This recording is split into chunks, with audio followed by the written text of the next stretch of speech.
rises into the air as the steak hits the grill, making a sizzling sound. The smell of the natural fat of the steak that fills into the air.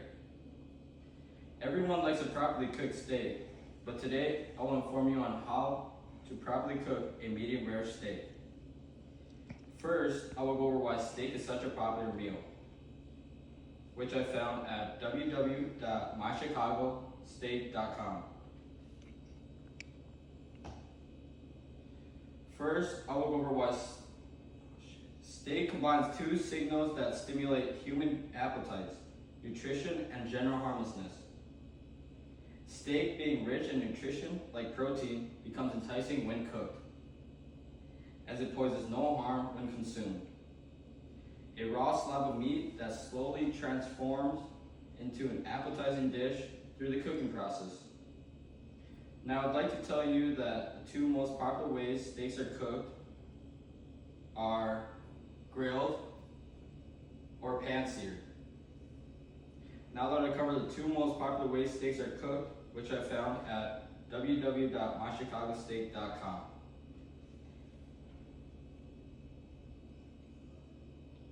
Now that I've covered the two most popular ways steaks are cooked, I'd like to go over the supplies and ingredients that you'll need. And most people already have access to these supplies and ingredients, but if not, here's what I would use. I'd use a small Weber grill, charcoal, whether that being matchlight charcoal, which already has lighter fluid in it, or just charcoal and then you use lighter fluid.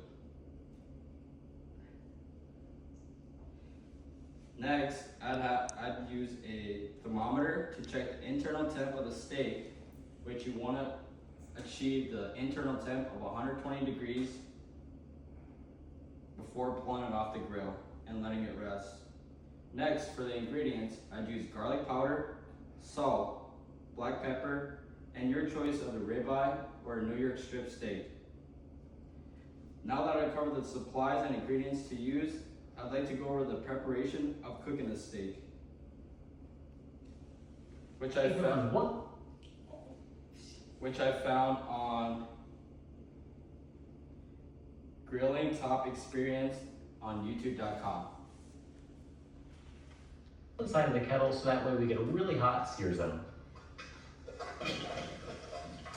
And that would have been a little bit easier with something like the slow and sear, which helps gather everything together, but you can totally do it without any extra accessories. I'm gonna let that sit for a minute or two just to make sure the coals are fully lit. And I waited until the last minute to put the grill grates on because if they're sitting there over the fire, they're gonna get really hot and you're gonna burn your meat as soon as you put it on there.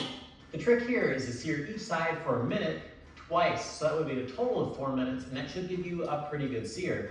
After that, we'll check the internal temperature. If you're not getting the sear that you like, on the second round, let it go just a little bit longer, and then you can get a beautiful crust. And I'm gonna cook the thin T-bone the exact same way. I'm going straight for the sear. I'm gonna go 1 minute per side, twice for a total of 4 minutes, and then we'll check the temperature.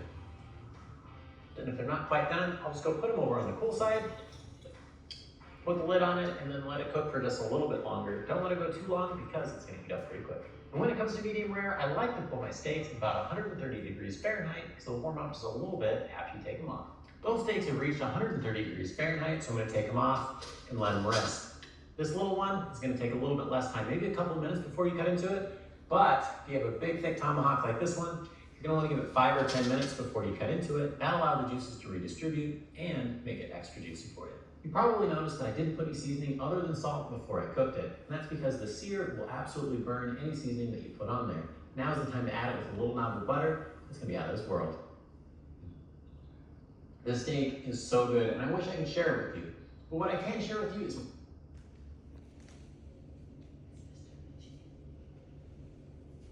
Now that I've shared with you guys on how to properly cook a medium rare steak, I challenge all you guys to give it out and try it out yourselves. Thank you.